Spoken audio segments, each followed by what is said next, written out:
Good afternoon, everyone, and good morning to those of you on the West Coast, and welcome to today's webinar on Elevate Your Culture, 5 steps, Elevate Your Culture, infuse emotional intelligence into the workplace to stimulate highly productive interactions. My name is Charles Summers. It's my pleasure to be serving as your moderator today. We've got a 45-minute presentation before a 15-minute Q&A at the end, so if you have any questions at any time during today's presentation, please use the GoToWebinar questions queue, and we'll answer all of your questions during that Q&A session. We'll also stop here and there if we have a relevant question come through, and we'll answer it throughout the webinar. If you want to reach out to me about any Humantelligence webinar questions or future webinar topics, feel free to reach out to me directly at charles.summers@humantelligence.com or just chat me directly on LinkedIn. So how are we helping with EQ? And we'll get into this a lot more today. But as many of you already know and have already signed up for, we have a great new Chrome, Gmail, Google Calendar, LinkedIn, Slack. We've got a beta for Outlook, a plugin that will help you better communicate and collaborate with colleagues based on their EQ. You'll see a lot more of that today, as I mentioned before. I'll go ahead and put a link to this extension. It's a free extension. I'll put that in the chat here for all of these different tools. Also, from our homepage, you can take our self-assessment or invite a team to take our assessment. This is the same assessment that our clients use to map their culture and find their target culture and assess candidates with. Once I hand things off, once again, I'll go ahead and put a link to these items in the chat. I'll also send them out in an email that'll follow up the webinar. It'll also contain the recording and the slide deck from today's presentation. At this time, I'd like to introduce you to today's presenter, Humantelligence CEO, Juan Betancourt. Right now, I'm going to go ahead and hand things off to Juan. So Juan, go ahead and take it away. Hello, everyone. Thanks for joining us today and spending some time to learn about EQ and culture and what we're doing to advance those concepts in the business world. Today's agenda that Charles has so graciously put together for all of us. We're going to start with talking about what is EQ, or emotional intelligence. Technically, it's an emotional quotient. We use the term more like what the layman uses it as, just IQ versus EQ. And why is that important to your organization and its culture? Okay. Second, we're going to move into some slides that cover the current state of EQ and the future state of EQ at organizations. And we're going to get polls that show where I think we have about 250 people joining us today of the 500 registered. But we're going to do a poll to see where the people on this call land in that state. Third, we're going to go into the 5 steps that you can strengthen your organization's emotional and cultural intelligence with some actionable steps, not just soft skill fluff as has been the past 50 years when it comes to culture and EQ. We're going to go over a practical demonstration of how you can take advantage of the free Humantelligence EQ Everywhere extension to start your EQ journey. And then we're going to finish with 15 minutes of Q&A.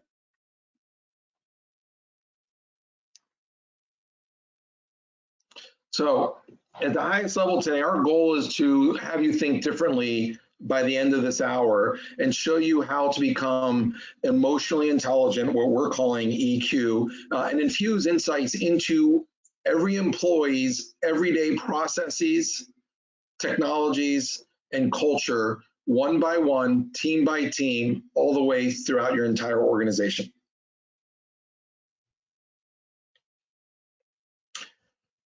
If you see this slide, most companies focus on step 2, and everybody talks about it like a mantra. Facebook is famous for their mantra of building community. That's their whole goal as a company, and they, on all their website communication, and like many companies, talk about we need to improve connection, communication, and collaboration, what many companies call the 3 C's. But the problem with just looking at step 2 in this process flow diagram is that you cannot optimize connection, communication, and collaboration to get to step 3, which is resonance, right? We can all just connect on a Zoom call or connect over the phone, but it doesn't mean that there's resonance. And the reason why most companies are stuck in step 2 without the results of certain companies getting to resonance is because there's a first step that's needed, understanding. So before you call someone in your company, do you know what their behaviors are, their work styles, and what motivates them? Before you write an email, before you join a Zoom call, now that you're working remote with 10 people in the company where you only know 2, do you know the culture of that team on that call in your company?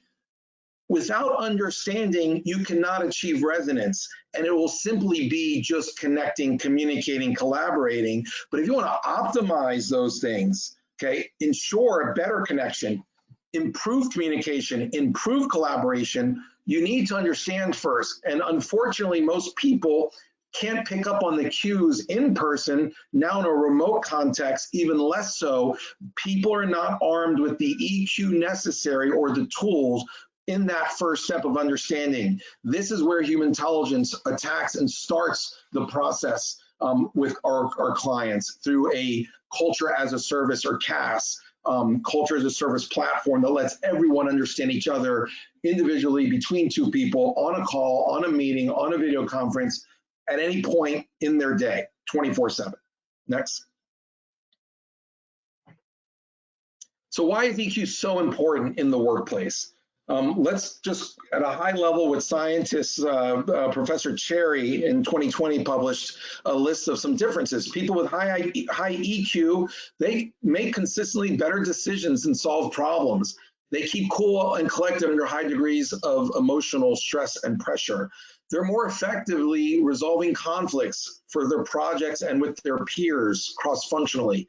They have greater empathy with coworkers, and they can listen, reflect, and respond to constructive criticism. What I'm describing to you is probably middle-level management and leaders at your company. Yes, it's ironic that EQ is often what leads to best leadership and promotion, whereas before you get to that level in an organization, it's usually the resume and skills that people are hired right out of school for and right out of any specific functional area. But as a career continues, it's the EQ that leads to the greater value as a leader. Now, people with low EQ, they play victim. They avoid taking responsibility for their own mistakes. They play what I call the ego game, where it's never them. It's always a story around someone else. They're more aggressive in their communication styles. They don't understand or how or refuse work as part of a team, and they're threatened by others. And they're also often critical of other people's opinions and can be dismissive. This is kind of what the part of the friction is that we help smooth out at an organization between everyone. Next. Let's now define what culture is. There's a lot of misinformation out there and definitions that have been wrongly attributed to what culture is. Is it in the top left box? Those things, well, those are all important, but they're not culture. So every company should, at a certain stage, get a vision statement, a mission statement, have benefits. But the benefits you give to your employees isn't really going to define if you have the right culture to succeed in the products and services you're delivering.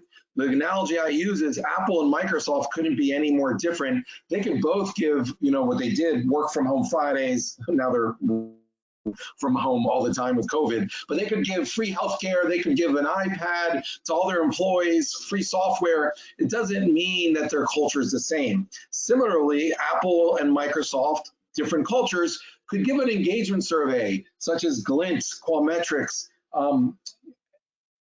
any of the myriad engagement surveys out there, and find that 30% of people are super engaged at each company, that 50% are somewhat engaged, and 20% are miserable and are going to quit tomorrow.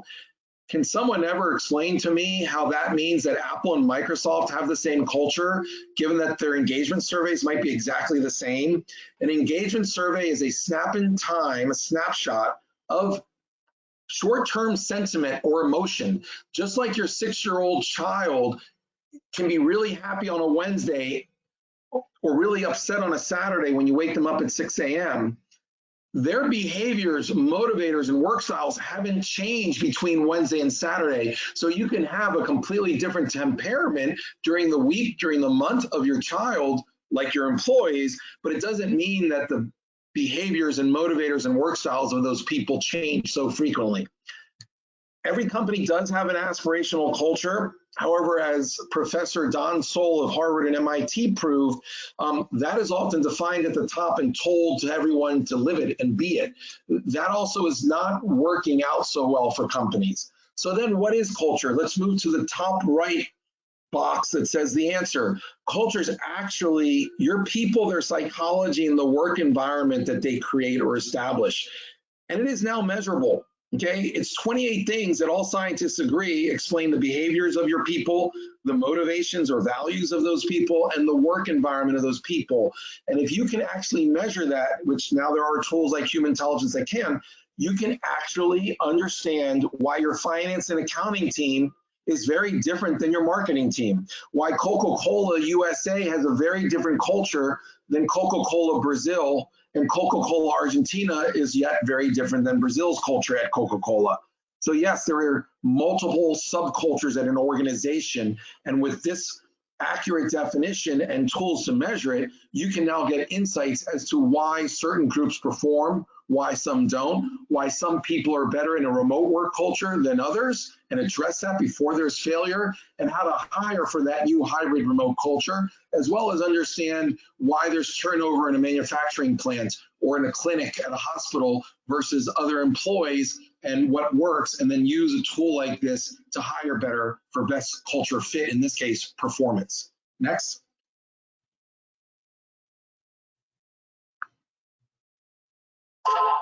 Charles, we're good for the next. Yeah, so I'll go ahead and I'll jump back in here. I apologize that that slide had some different transitions in it, so it took a minute to change it. Okay, so we've got 2 poll questions here for the audience, and it'll launch here in just a moment.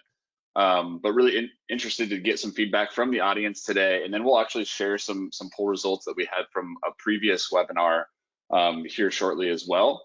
And we'll be putting these results into a blog later on this week that we'll share with this audience as well. So give me 1 second here. I will pull it up. Okay, so it's distributing right now. May take just a moment to pop up on your screen. But here's the question. Which of the following technologies do you use in your everyday professional life? So A, Microsoft Office products like Outlook and Teams, Google products like Chrome, Gmail, and Google Calendar, C, web conferencing tools like Zoom or WebEx, D, Slack, E, LinkedIn. And you can select as many of these as possible. You should be able to pick at least, I think, up to all 5 even. So we'll give it here another 15 seconds.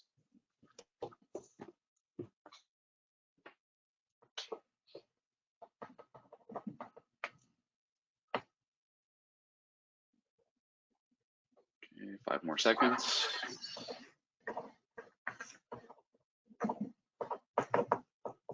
I'm going to go ahead and close the poll and share the results. So you should be able to see the results on your screen now. Juan, are you able to see the results on your screen? Yes, I am.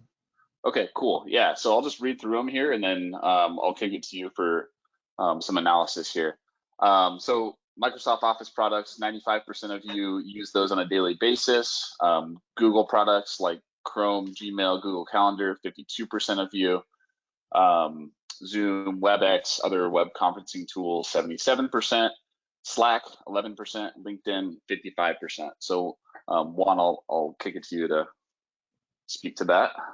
Great, thanks, Charles, and thanks everyone for participating in these polls that we're doing. So as you can see, Microsoft Office, Outlook, Teams, and such are leading the day in terms of connectivity with business clients. Imagine EQ everywhere, where in the Microsoft products you're using, in your Outlook email, you click on someone's name and it gives you a pop-up that basically says, this person, Mary, that you were writing to in the New York office that you've never met, you should communicate this way to them. They don't like ultimatums, so don't tell them a deadline. Ask them when they can give it back to you, the information. They like to connect informally before getting into business. So start your salutation with a friendly, non-professional comment, such as, I heard the Giants won yesterday. Congratulations. So imagine getting insights on what makes people tick. Imagine how that would create more resonance, and what to avoid, as if you've already known them for 2 years. Same thing in your Google, Chrome, Gmail, and Calendar. Imagine on Calendar by Google or by Outlook Calendar, you're about to go into a meeting at the office physically or on a Zoom video or a WebEx conference call, and you can click on that team to see who's a participant, like we all do. But now it also gives you the option to say, see culture of meeting. Who's most like you? Who's 90% like you and who's 20% like you in the way you think and the way you communicate? Who's likely to push back on when you present to the group? Who's the most independent thinker? Who's the most team-oriented? Who's decisive? So if you ask for an action item in the group, you know who's going to get things done quickly in a 24-hour deadline versus those that might need 2 weeks who are much more deliberate. All of these EQ understandings that today most people don't read into others, let alone if they know them. Worst case, they don't. That is all now at your fingertips with tools that merge psychometrics in an EQ everywhere type solution with technology. And so we also can do that in Slack for engineers working around the world together who've never met each other on projects, web conferencing like Zoom or WebEx, and even in LinkedIn. I think many of you know Crystal knows, which makes a lot of assumptions about personality, but imagine getting a deeper understanding of people at your company when you pull them up on LinkedIn before you meet. Next. Okay, I'm going to go ahead and launch the second poll here. Okay, give me 1 second.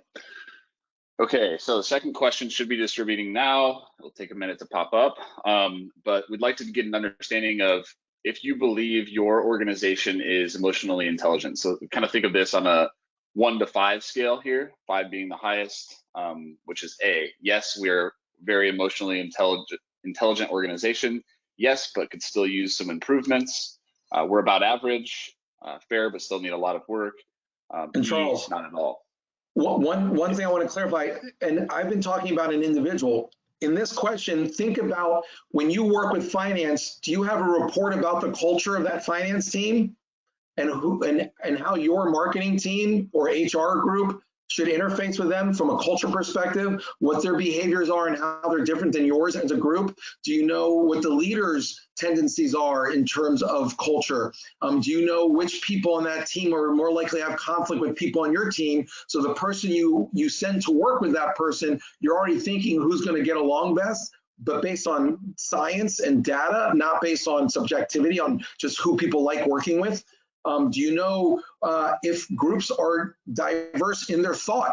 Can you push a button and see where do we have gaps where there's not diverse thinking on teams, and what divisions are more diverse in their thinking than others? These are emotionally intelligent organizations where you can do mappings of the different functions and different regions and see the different culture, literally dashboards of culture mappings. That would be an emotionally intelligent organization. Go ahead. Yep. I'll go ahead and close the poll now, and I'm going to share the results. Okay. So 4% of you said, yes, we are very emotionally intelligent. 28% of you said, yes, we could still use improvements. 35 about average. 23 fair, but still need a lot of work. And 9% said, no, you are not emotionally intelligent as an organization. So Juan, I'm going to go ahead and skip ahead to the next slide. Perfect. Here. Just give me 1 second. Okay, kick it back to you. So the current state of EQ measurement in the workplace, from those results, it was a very bell curve type situation where you had kind of the two tail ends, the extremes, and kind of a smooth curve in the middle, which weird. It actually worked out perfectly. So, there's a lot of work to be done. Half of the companies out there have no clue on how to be emotionally intelligent, and many know where they need to go, but aren't there. So what the research has found is that EQ is valued less than IQ today in terms of recruiting, in terms of career mobility, in terms of finding fit with career for the individual. One-time access to powerful insights about yourself and your colleagues is the way it's done today, where you do, let's say, a behavioral science tool, where you do a workshop, you bring in, you get a report, you put a little piece of paper on your cubicle name tag that says you're red, green, yellow, or that you're this zigzag, and you might put on the edge of the signature box. Okay, you usually have experts or consultants that have to interpret results. It takes a lot of time to remember what everything means and what color means what, and you really need to go back to like a reference document often. Obviously, these kind of tools are used sparingly by employees, and they're stashed away, and you're not thinking, oh, what in your workflow, let me just get this quick insight. So it's really not done in a very actionable way that people can leverage it 24/7. That's the current state of EQ in the workplace. Next. In our last surveys, where we did this with 224 HR executives, mid-sized companies and above, we got some other interesting results where 93%, the top left there, say they have no way of getting a look at EQ results of a coworker in the middle of their workflow on a continued basis. 62%, the top right, of HR professionals have taken assessments that measure some elements of EQ, such as behaviors, motivators, or work styles, but they're not usable or actionable after that initial workshop or the day they take it. 61% of HR professionals never really access those results after a month, and kind of which aligns with what our survey today showed. And 83% of HR professionals say that they've never administered a company-wide EQ assessment to see what is the global EQ state. Next.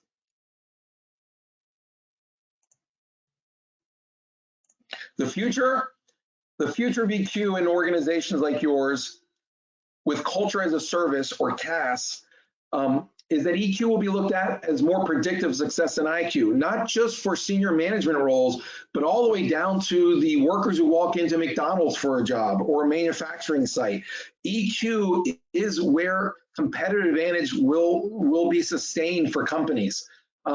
On-demand access to powerful personal insights. So as you write an email, as you go into a meeting, you'll understand where there are pitfalls, and everyone will become as intelligent as an industrial psychologist, because the information, the data will be at your fingertips 24/7 on any device through any platform that you use. That actually happens and exists today already at a very low cost.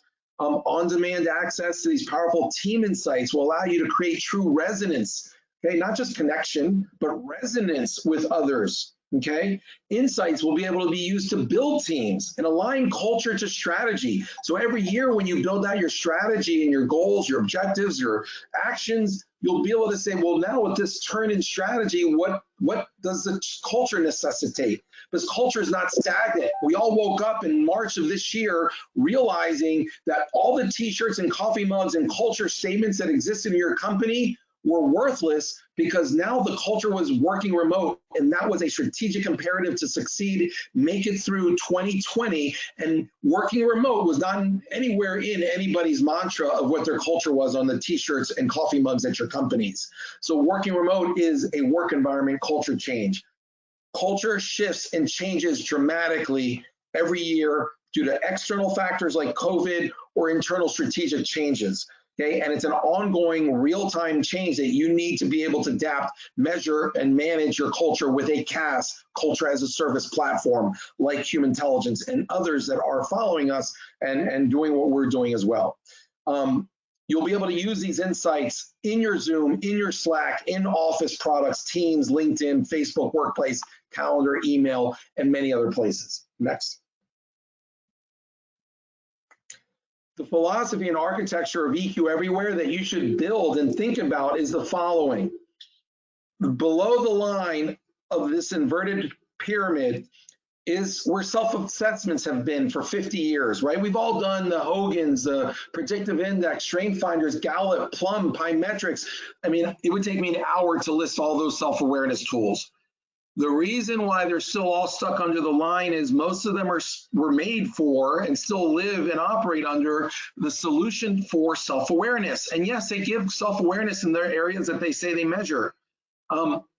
Humantelligence measures BMW, 3 areas: behaviors, which is kind of your DISC, strength finders, predictive index. We measure motivators, which is like your Hogan, SHL, and some other tools. And work and energizers, right? You can have 2 people with the same behaviors or DISC or same motivators, Hogan, but one could be miserable and failing at their job and the other happy and doing well, because the environment is also important. So the hierarchy of emotional intelligence goes up this arrow on the left, where you can have 2 people resonate better through better engaging 24/7, using tools in their Slack, in email, to understand each other and to communicate better. Team leaders can get this all the time in meetings. Anybody can get insights like this, so you have better resonance as a team, and leaders can manage culture to strategy. And then you can improve performance. Imagine you have 5 manufacturing sites that have 5% defects, which leads to 20 million in lost profit or EBITDA, and the other 5 manufacturing plants don't. Wouldn't it be great to look at the culture of the non-performing manufacturing plants with the higher defects and realize that because people are more individualistic and not team-oriented and maybe too decisive, they're making more mistakes and you need more of a team environment? That's leading to $20 million in loss of costs of EBITDA and defects. You can literally, through HR now, impact ROI and performance on getting performance insights across any role, team, or organization at your company. Now the head of HR and the HR analytics team will find profit-generating projects and insights that will rival or be more powerful than the CFO and the business intelligence group. This is the power when you apply emotional intelligence and insights all the way up your organization. Next. Yeah, so I'm going to jump in real quick. I've got a couple of housekeeping things. Handful of people have asked about getting the slides and recording because they have to jump off for other meetings at the half-hour mark here. Yeah, I'll send all those out in a follow-up email to all of you. There are also the slides are attached here as a handout in the handout section of the control panel as well. So you can grab those there. I will have that recording out later today. And Juan, I have a question from the audience before you go into the 5 steps that is timely.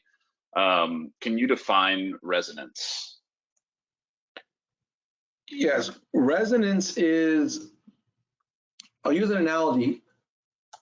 Resonance gives you energy and gets you excited and engaged and just brings your vibration to a state where you're at its highest vibration, where you are psyched, motivated. You know, nobody needs to tell you what to do because it's coming from within the energy. And it's been activated by your connection and understanding and alignment with another person or another team. 2 teams can create resonance. M&A, for instance, are 2 companies that sometimes merge and the culture is so different, they fail miserably and everybody's complaining. There is an example where there's no resonance. Those 2 companies connected, right? They merged, right?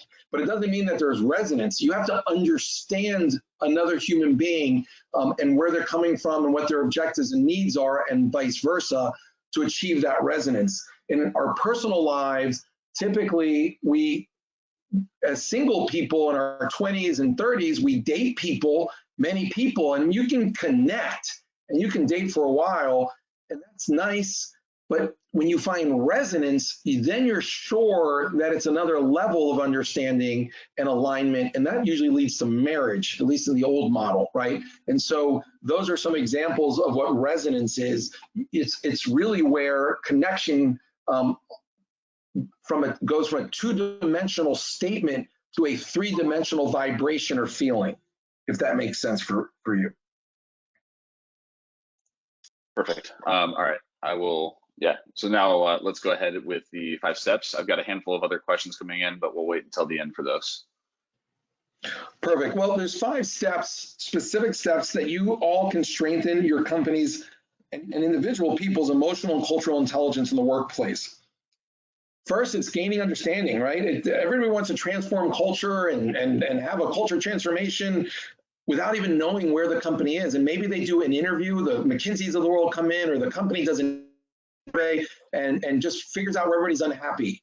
It still doesn't tell you what is the strategy and how is that different from the culture, and what is the true culture in terms of behaviors of an organization. For example, my company was a startup 5-6 years ago, and we got some great products out into the market, but we weren't scaling in revenue and customer support.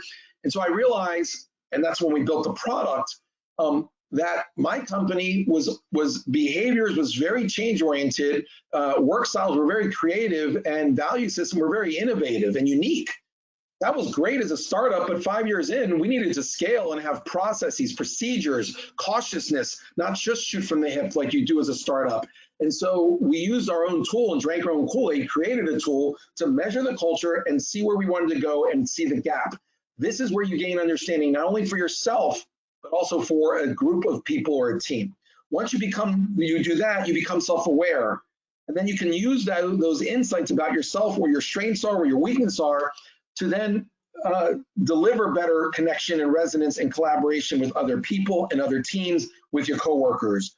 At a next level, you can learn your team EQ. So you can roll the data up and understand what a team culture is, and whether it's diverse or not, whether it would be good at working remote or not, whether the manager is hiring everyone just like themselves, because people hire who they like, as we all know. And then you can understand why team A and team B have friction, and you can smooth out that friction. Imagine smoothing out all the friction points throughout your organization. It's the process where I've been married, for instance, for 4 years. It was not a smooth process for my wife and I in our communication at first. 4 years later, 2 kids, we are operating and resonating, and we just look at each other and we know what to say, what not to say. Imagine getting that at the corporate level with all of your peers without having to marry them and have kids. But imagine getting that in a 12-minute test, and then service up to you all the cheat sheet of insights for everybody in your company to work better with, and with teams. With that, you can communicate better, that 4th step.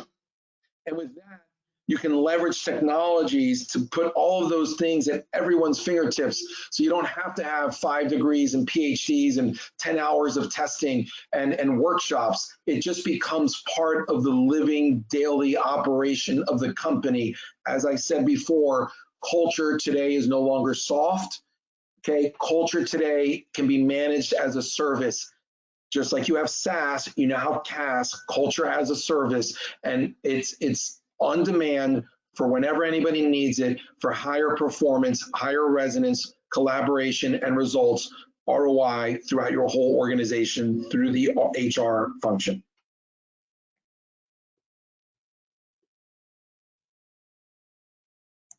And what we're basically saying here in 4 letters is the world of IQ on the left is now moving to a world of IQ plus EQ, okay?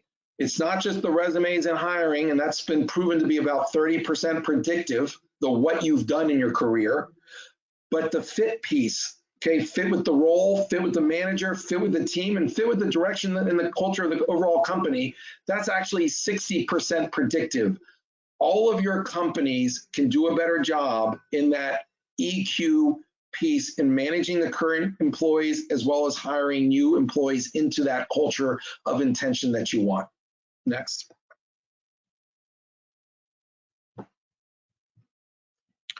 Here are some screenshots, for instance, how you can use a tool like this, right? When you become self-aware in that first step, a tool like this, like many assessment tools out there, will give you a report.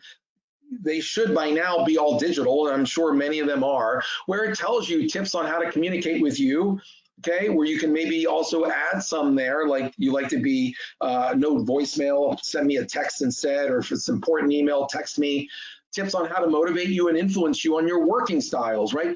Imagine everybody in the organization having access to these tips on working and communicating with you at their fingertips.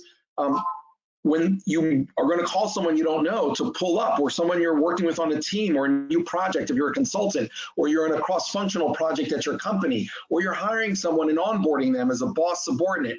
Imagine getting little caution flags where it says, hey, Juan's really extreme helping in terms of what motivates him, and Yossi, you're really extreme individualistic, and here is a conflict that might occur. You guys should both be aware of that.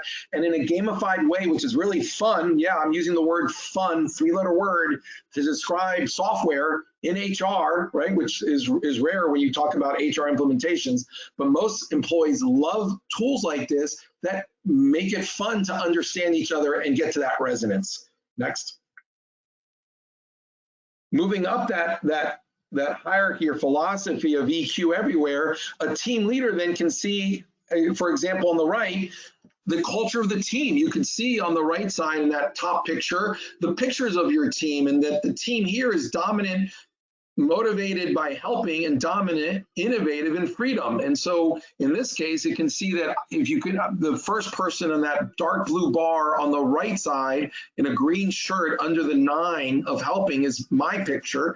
And the second one under freedom, middle bar on the right in dark blue, second person under the M of freedom and the 18 is also me. What did I do? Mistakenly at the beginning, I hired people with the same values as me. That's great for my startup culture, but 5 years in, that was the wrong culture. If I continued to hire people like me as CEO and people I liked, we would have failed. And so these are great insights as a team leader that I can use in managing the future hiring, the strategy, mapping it to culture, knowing that, for instance, everyone's knowledge base, that we do a lot of research, but many people are opposite of that, not very practical. So meetings would go on forever on the whiteboard, thinking about the theory of things. And then on the bottom scale picture, that is work environments, where the top is motivations. These 8 things are the work environment we created. And as you can see, for the first 4 years, we were really creative, great for products. But on the left, we had huge gaps with nobody who knew how to structure, predictability, or even proven methods, no systematic ability to scale. So this became a hindrance to our culture. And so I use this for hiring, okay, and then also training. What you should take away from today is people are not just stuck on who they are originally. You can train them to work in a different way. You can train them to say, look, the goal of the company is to be this way, to be more practical in the way we are motivated and operate. We're not that way. We need to become that. And so without knowing where you are in measurement, you'll never change the culture of a company. Doesn't matter if people are all happy at your company or not happy through an engagement survey. This is the DNA of your company, not the common cold they get every year. This is how they will be 365 days, not just 5 days of an illness. Next. Imagine on Slack, okay, or on LinkedIn, to type in a quick little HT profile command and get the business personas of somebody you're working with across the company and how to communicate with them. Next. And this is what we call EQ everywhere. And it's an extension through a browser that takes about a minute to download. And then in any of your platforms, whether it's Google Calendar, LinkedIn, Slack, Outlook, etc., you can then access this through the cloud. We also have the Outlook version for thick client on your computers. Next. And it's free. Imagine in an email, if you see here, these are emails on the left. Okay, one of these emails is opened up, and this is a long list of people, but this person is going to respond to a guy named Michael Kellogg. Michael's a very important person, and this person writing the email wants to make sure they understand that person. And so you can see the 3 emojis there, what we call personas, that this person is a team player, a deal maker, a thinker. If you actually hover over that in the platform, it'll tell you what that means regarding Michael. If you click on the communicating with Michael, that first square rectangle under those 3 personas, it'll pull up tips on how to communicate with him. You can then close that. It could also pull up how to influence him or her, motivate them. If you're an L&D, learning and development, the learning style of that person before you have a training session. And then you can click on the meeting. If that's a calendar invite for that whole team, you can click on Microsoft, okay, Outlook, and it'll say do culture analytics not just for one person, but for the team. And if you see below, you can see one lens. There's 3 lenses where the arrow starts in that red arrow.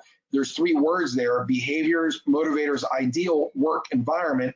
This picture at the bottom is the ideal work styles of that team, whether they're like new solutions on that first bar with more pictures, 8 people versus 2 who like proven methods. So you can kind of drill in and see who you're talking to and how you might want to run that meeting or where you sit in that meeting in terms of culture. Next. Yeah, and just one quick note, I did put a link to the Outlook beta in the chat. So you have that in there if you use Outlook. I think 95% of you said that you do. So that is in there if you need it, along with these other ones here too that we're about to get into. Yeah, and Charles can set up a demo for any of you to actually walk through more calmly the actual platform to see these things in action, and even do a test with you so you can do it with your team. You can also go straight to the calendar on Google Calendar, click on the meeting, as you can see here on the right, and it'll pop up the picture of the culture, the behaviors, the motivators, or work styles of that group of people. Next. Again, in Slack, you write a little command, and for this case, Beth Hales, it'll pull up that she's a promoter, a supporter, a helper, what that means, and several communication tips around that and how to best work with Beth Hales. And obviously with remote work happening more and more, and it's not going to go away, we are all going to be working with people that we're not going to see or meet in person. And so getting these cues where we become much more of a digitized, collaborating world in business, the future of work really will be, how do you understand people without meeting them? And a tool like this is perfect for this environment. And that's one of the functions and features that's best selling for us right now and is getting the most adoption in this remote work environment. Here on LinkedIn, you can see my profile here. This is my profile page. Whoops, sorry. You can see my profile page, and if you were to be in the same company, this is not for everyone on LinkedIn, but if you're at the same company and you've pulled down the EQ Everywhere extension on Chrome, it'll pull up all these different personas and tips on how to communicate with me. So Coca-Cola, again, I love that example. They have offices over the world. They're very cross-functional matrix organization. If there's a brand manager for, Coke lemon flavor product, doing an ad campaign and has a question for the Chinese head of that same product, they've never met them, it's not fair anymore to say, oh, well, they're Chinese, they're this way. I mean, that's crazy. Imagine pulling up on LinkedIn that China who runs the same product in China for Coke, their IQ, their resume background on LinkedIn, but now matching that with EQ Everywhere, and the LinkedIn pull up will then show you their EQ, their behaviors, their motivators, work styles, and how to best communicate with them. So that's now available as well for companies that use LinkedIn for leveraging insights on each other. Perfect timing, Charles. Questions? Yeah. Yep. So yeah, Juan, I appreciate your presentation there, and we've actually got quite a few questions that have come in here. So if you do have questions, you can still enter them. We've got about 15 minutes here for the Q&A session. There's another question here about just getting the videos and the slides. Yes, I will send those out after today's webinar. I'll send the videos of EQ Everywhere for these different technologies so that you all have them, and with links also to go and download those again. So I will send all of that out in the follow-up email directly. It'll come from me. So first question here for you, Juan. With this upfront EQ knowledge, do you think this could lead or add to more bias in the workplace? Great question. In theory, it could lead to more bias, because if you know what somebody's like, you're going to adapt to that. That is bias, right? Bias isn't just using something for negative outcomes. Bias is using something for positive outcomes, right? If somebody loves working on a tight deadline with urgency because they're very decisive, and someone hates being under pressure like that, yes, there's bias from the manager. Now before would give the projects equally to 2 people, and now that person's going to give the project to the person who likes that type of environment better and not make the other person miserable. That's decision based on bias, which actually leads to a better outcome. Now, in terms of the bias that most people are talking about with hiring, today it's 100% bias. Today, it's a fact that people hire who they like. So there is no diversity of thought. You can look at all the research. This is not my opinion. This is fact. All the research, Harvard Business Review came out April of last year, a front page article. It's called Cascading Thought. Left to their own devices, managers will hire themselves and hire people they like and hire the one that everyone likes on the team. Okay, that is not the best friend to a company looking for best output. That is complete bias. A tool like this, where you can understand that you're doing that and that you can now actually have data to steer you clear of that, will guarantee an improved outcome, which is less fraught with bias. So yes, it will lead to less bias if you use the data correctly.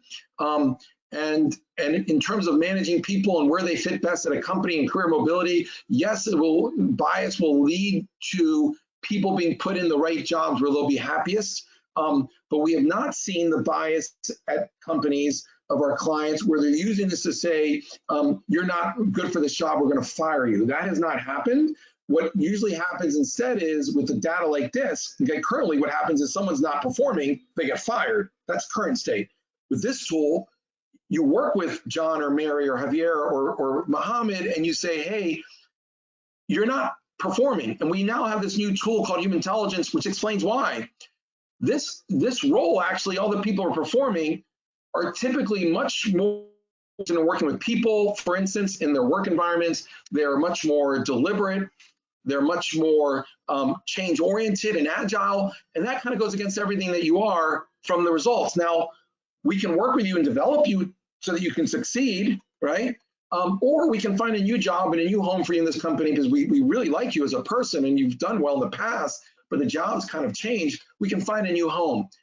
So using this data will just alert people to where there's friction in someone's career, where they're working out, where they're not, and lead to better fit for that person. So again, any tool, any data leads to decisions. If used correctly, this actually reduces bias tremendously, which leads to higher performance, less turnover, and better engaged employees in the roles where they're meant to be. Next. Okay, I've got a question here. How effective is this when the management team is the least skilled at EQ? And then they go on to give a specific example about how the management team is not empathetic towards employees, but maybe just answer that first part of the question. Repeat the first one, Charles. Yep. How effective is this when the management team is the least skilled at EQ? Okay, perfect. Yeah, so when a management team doesn't have much EQ, it's because they're not naturally good at it. This now gives them dashboards and pictures of the culture of their team, of individual people. So if somebody's like a 6 out of 10 on EQ, this gets them to be a 10.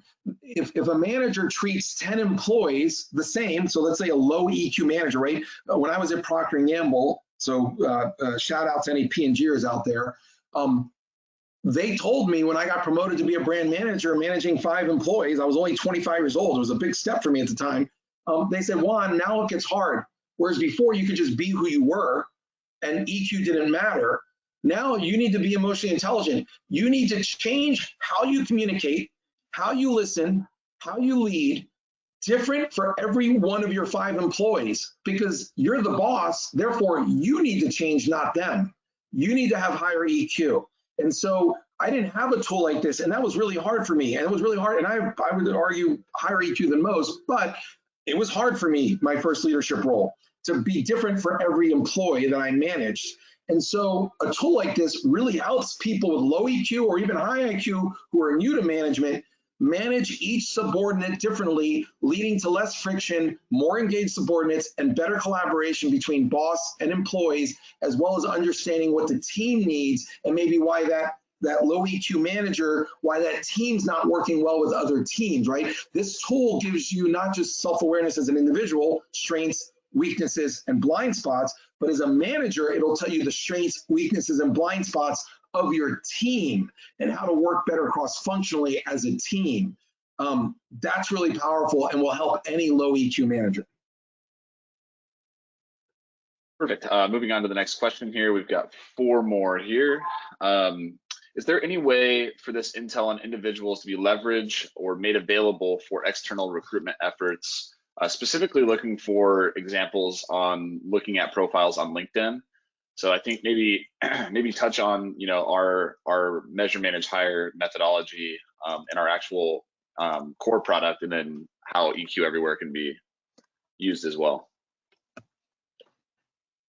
Say that again, Charles. My connection dropped for some reason. Okay. Yeah. Is there any way for this intel on individuals to be leveraged or made available for external recruitment efforts, specifically when looking at profiles on LinkedIn? Yeah, so you can ask candidates to take it. We don't charge for candidates taking it, so you can give it to 1 million candidates and then get their insights on LinkedIn. You can also invite people externally, but because of data security, they have to accept you seeing their data and you have to accept them seeing yours. But yeah, all of this can be for an individual released externally or for external people to get their insights on LinkedIn and just with your friends and family and other colleagues. But that's all if and when a company allows it through the firewall. Okay, it's a switch we can turn on and off to give that exposure, but it still then falls to individual data, GDPR for Europe and the California laws that we qualify for and comply with. So all check boxes have to be checked when you're accepting it, but yes. Cool. All right, and then so this is actually the next question. You kind of just answered it, but maybe just elaborate on a little bit more. How can this information exist or be shared within the context of privacy laws? Yeah, so we make the ownership of the data the individual, and then secondary to that, the company. We don't own the data. We will never share the data, even though it's on our cloud and our servers. We've agreed to that. I have no interest in marketing people's information and insights. And so the company can do with it what they want. They're our clients. So Coca-Cola will have access to the data of their employees, and they will use it for better engagement, development of their employees. And so far in 5 years, most employees love it. And through a couple of months, everybody's up and running. And most companies make it voluntary. They don't force employees to take it. And it does comply with the European stringent laws on GDPR and data for individuals and companies, as well as the California laws that were just passed in the US. Cool. All right. So which assessment model did you use for the online tool is the next question. Yeah, so we have one piece that we've adapted from DISC. So the behaviors piece is just like DISC or Strength Finders, Predictive Index, Gallup, a lot of the SHL tools, Plum, those all are using a form of DISC, the Big Five, et cetera, Thomson International. We developed our own value system piece on the M. So on our BMW behaviors, it's kind of DISC. M, the values piece, is really our own model developed by Professor Russ Watson 30 years ago. We bought his science about 5 years ago. And that's very similar to Hogan. We do it a lot faster than Hogan. We do it in 5 minutes. Hogan does it like in 45 minutes. And we have the same statistical significance and accuracy with all the Cronbach scores and the technical validations. And then the third piece, work energizer, the BMW piece, so work energizers, what environment gives you energy, that's really proprietary. That's our own system, because Russ believed 30 years ago, it's not just good enough to be self-aware, the behaviors and values or motivators, but also what environment gives you energy. And so he was really a pioneer in developing our own methodology in that. And what if somebody disagrees with their assessment? For example, if the tool says, I prefer to work independently, but they disagree, can it be changed? You can take the assessment as many times as you want. It doesn't cost money to the company. It's like using as many emails as you want. Like, it's just part of the on-demand, use of culture management. You can take snapshots and see how you progress, because over time it does change. And the way a team vibrates as a group changes over time, and everybody focused on changing that culture changes. And so it does impact each other. And we all see when the Lakers play as individual stars, they don't win. And when they play as a team, they win. And there's a different flow. That is also the case with your employees. And so, yes, we highly recommend people taking it every 6 months, 12 months, whatever they feel comfortable with, and seeing the differences and taking snapshots as they go. And the same thing for the team. Cool. We've got 4 minutes left, and I've actually got a question for you, Juan, from me, that I think, we didn't touch on it a lot today, but maybe talk a little bit about, how effective this can be in a remote setting. We've got our remote work scorecard. When you take the assessment, you'll have access to your own remote work scorecard. Maybe talk about that and how EQ Everywhere kind of fits into that and helps.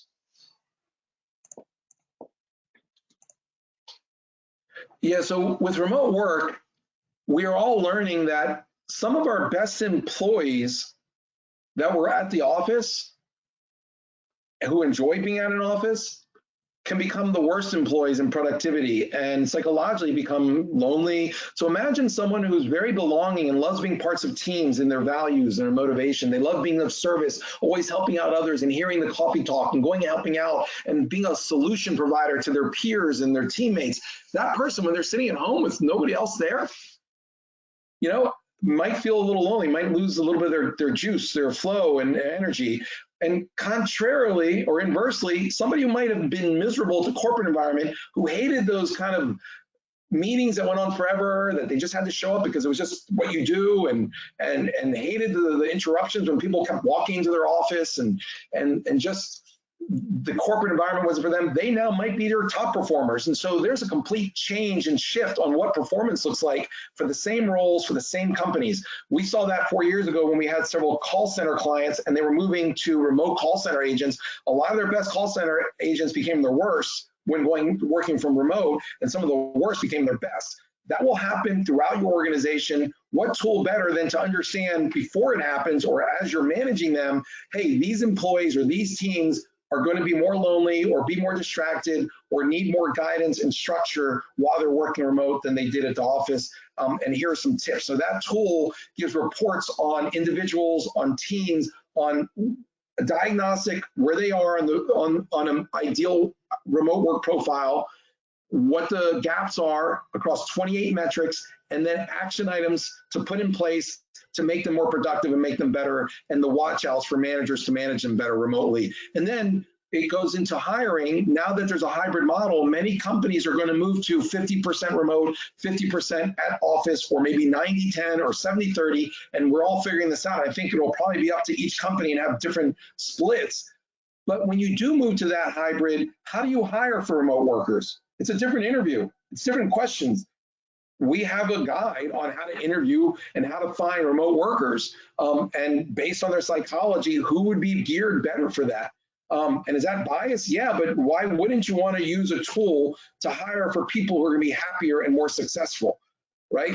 When you look at a resume, are you looking for people who've done the job 5 years versus those who've done it 1? Well, yeah, that's bias. You're biased towards those who are going to succeed and be happier. So, a lot of people look at filters to find the right fit. Both IQ and EQ is a bad thing.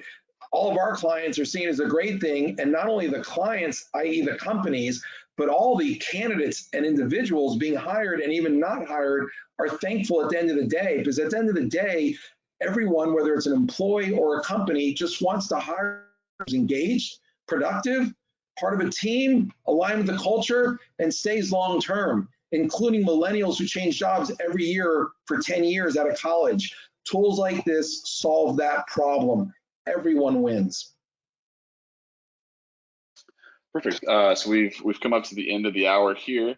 So I just wanted to first give a big shout out to our audience today. We had well over 200 people attend today. So again, thank you, and thank you for taking part in those polls. We have a survey that'll pop up when you exit the presentation here. So please let us know how we did and how we can improve, if you have any thoughts there. Again, we have EQ Everywhere, as we talked about today. Those links are in the chat if you want to grab those quick. Otherwise, I'll send out an email with those.